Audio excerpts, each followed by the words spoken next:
How to use the text-to-speech feature on Instagram Reels. Hey everyone, welcome back to a new video on this channel.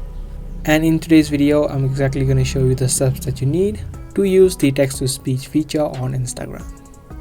Without any further ado, let's get right into it. This is a new feature of Instagram, so you may or may not have that feature.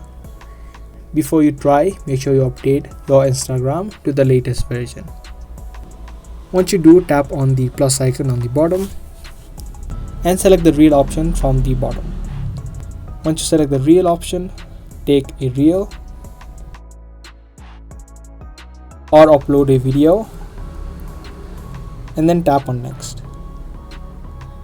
In the next section, you just tap on the plus icon that you see on the bottom left, or if you don't see this option, you can also tap on the text option on the top. Once you do, you can type in anything that you want to convert to speech. Now, as I said earlier, this is a new feature which many people do not have as of now, and I also don't yet have this feature as of yet.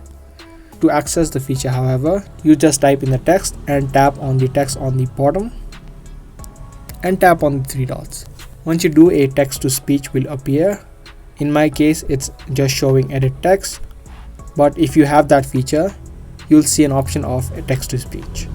You can tap on that option and your text that you've added will be converted to speech. If you also don't have that feature as of now, you'll need to wait out a couple of weeks until Instagram allows you the option. So that was the video. I hope you guys liked and found this video helpful. If you did, be sure to subscribe, share, and also give this video a thumbs up. I'll see you guys in the next one. Thanks for watching.